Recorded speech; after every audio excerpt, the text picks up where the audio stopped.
Hey guys, and welcome back to another analysis video on my YouTube channel. Today on the agenda we have a very interesting miniature game between two very strong Chinese players from the recent Belt and Road Open in Chongqing in China. Played just very recently, just a month ago. We'll learn how to play with the dragon, the Sicilian dragon variation. So I'm sure you'll enjoy this game. But before we get into the game, just a reminder, tomorrow I'll be flying from Barcelona, Spain to Singapore via Dubai for the FIDE World Championship match between Yinglun and Gukesh from India. I'll be there the full match, the whole month, working with the FIDE team on the media side of the match and reporting, interviewing, things I've done in the past for FIDE in several tournaments. And I hope I'll be able to maybe meet some of you over there. And if not, as long as my professional capabilities allow me, I'll be trying to bring some material to the channel, maybe some analysis of the games, maybe some interviews. So stay in contact with the channel, subscribe below to make sure you don't miss any of the videos. And hopefully you'll enjoy my input straight from the playing venue in Singapore. I won't be publishing miniature games during this month because we'll be focused on the match. But when I return, obviously I'll carry on publishing these lovely miniature games that I think you're enjoying quite a bit. So stay tuned and we'll see you in Singapore. Now let's get back to the game. So today we have this game between Zhang and Chu Yinglun. So Zhang is an untitled Chinese player, but already he's notched up a 24-13 FIDE rating, which means he'll get his international master title any day now. As you can see, he's skipped his FIDE master title. Some of these Chinese players don't even ask for the FIDE master title. They just go straight for the international master title, and Zhang is one of them. Today's game, I don't think, can be representative of his actual strength. He didn't play very well because his opponent with the black pieces is Chu Yinglun. He's a seasoned Chinese grandmaster, 25-30. Both of them are still very young. They're not in their prime yet. So we'll probably be hearing from them soon in the future. And Chu Yinglun will give us a masterclass on how to play the dragon. So Zhang started with e4, c5. Knight c3, knight c6. This is the main order for most dragon players. Knight f3, g6, d4, c takes d, knight takes d, bishop to g7. And this is the dragon. More specifically, the accelerated dragon, which does have some differences. And although these are not theoretical lessons, I always try to give a bit of instructive content in my videos. So I would like to go back to the starting position and remind all of you that the full dragon variation starts with d6, and here we hit the pawn on e4, we force knight to c3, and then we play g6. And notice that in the full dragon, the d6 pawn has already moved from d7 to d6, and also the tempo we spent on moving this pawn has not allowed us to play knight to c6 yet. Now this is important because in the accelerated dragon variation, you can see we've substituted the d6 move for the knight c6 move, and this works in black's favor.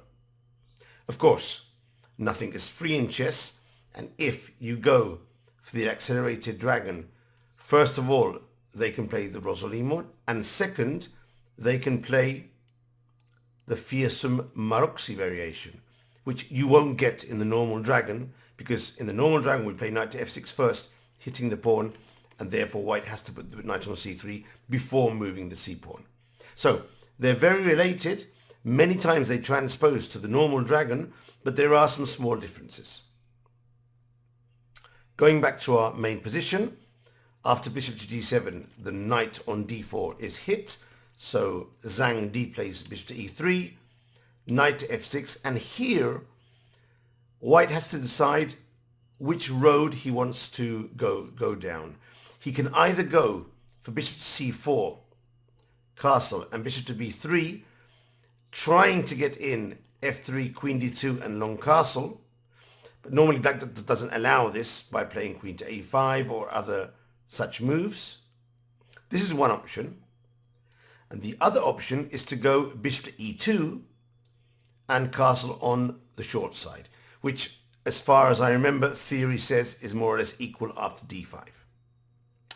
However, Zhang played f3, and it's well known that f3 is not the best move in this position, because after castle, if white tries to go queen to d2 to play long castle, black plays d5, which he can't play in the normal line because the pawn's moved to d6 already. And this is very good for black, as theory has demonstrated once and once again. It's actually a better position for black now. So queen to d2 is actually a theoretical mistake. So, having arrived at this position, bishop c4 also can't be played because of queen to b6, hitting the b2 pawn. The bishop on a3 is unprotected, so there's no discoveries. And a well-known mistake is queen to d2, knight to e4, hitting the queen and winning the knight on d4. It's a well-known trick which you have to avoid. So, having arrived here, Zhang goes for knight to b3, trying to put a bit of control over the d5 square, getting the knight out of the attack of queen to b6. However, Yinglun is a well-known theoretician and plays d5, which is considered the best move. Now here, Zhang plays a mistake, but it's very difficult unless you know what you're doing. And I do have the feeling that Zhang was surprised in this opening. He didn't want to go down this line, and he made a mistake here. Instead of playing e takes d5, which was the text move, he should have played knight takes d5. And here there's a forced line that ends in a threefold repetition. I'm going to show it to you guys. Knight takes, pawn takes, knight to b4, hitting b2 and hitting d5. Queen to d2 is the best move, hitting the knight. Knight takes d5, long castle, pinning the knight to the queen. And now bishop to e6, bishop to c4, all of this is forced and theoretically correct. Queen to c7, hitting the bishop, best move. We sacrifice the knight, we pin back to get the piece back, and now bishop to f4 hits the queen, queen to b6, bishop to e3, queen to c7, bishop to f4, and this is a draw by repetition.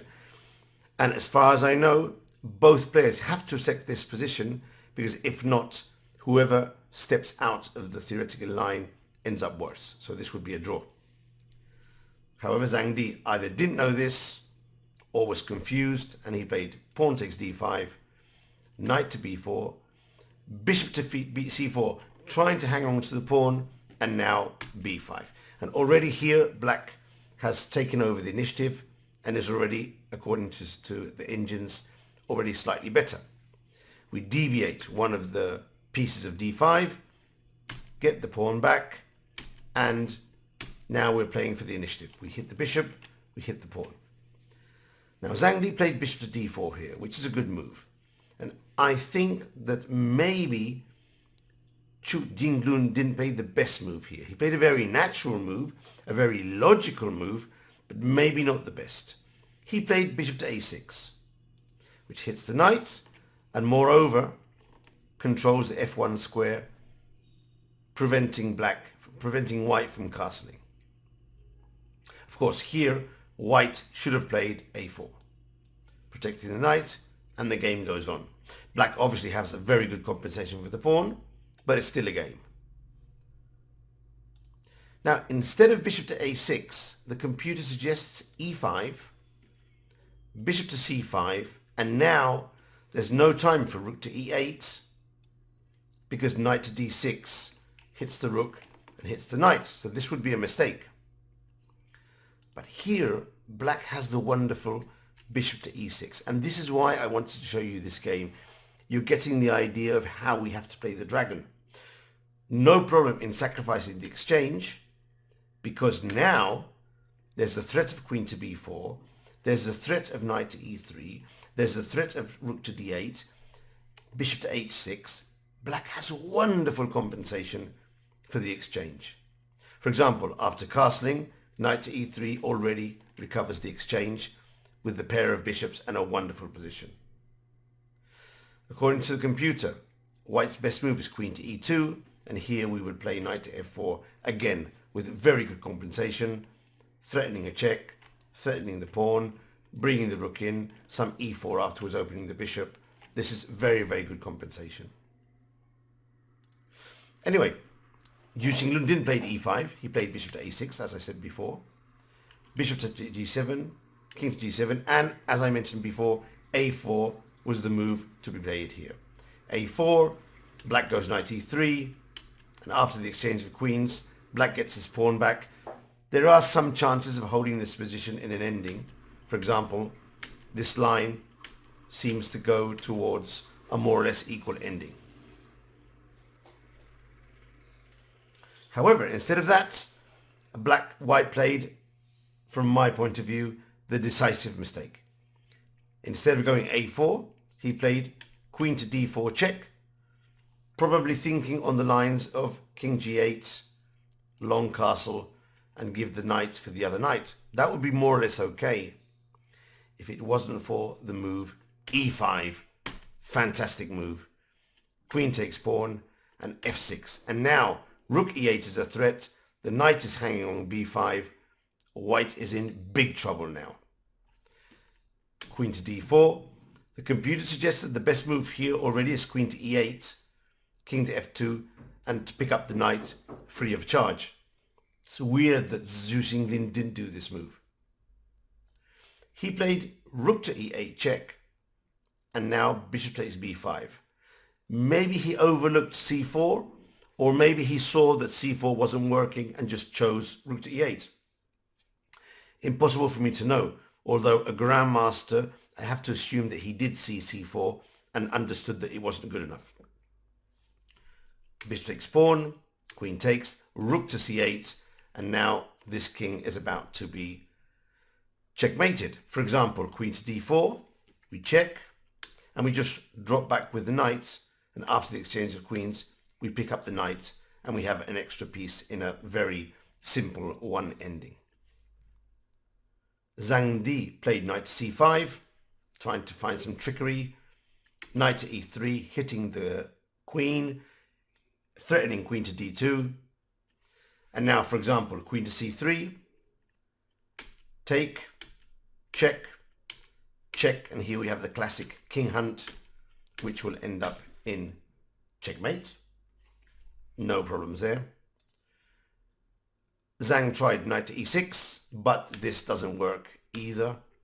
Again, because the king has to come out, and the game ended very briefly with checkmate.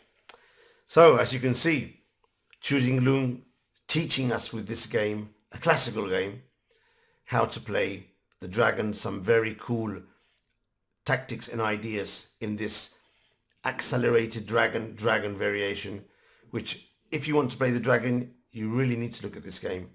And if you're playing with white against the dragon, you have to be very careful that your opponent doesn't get in one of these d5 moves. They are extremely dangerous, and if they do, my suggestion is to capture the pawn and give it back as soon as possible. Finish your development, because if not, you're in for one of these crushers, which is very unfortunate. Hope you enjoyed the game. Subscribe to the channel. If you want to leave a comment below, please do. I'll be pleased. If you see any cool miniatures, put them in the comments and I'll try and analyze them for you. And as always, improve, learn chess, and above all, have fun. See you soon, guys.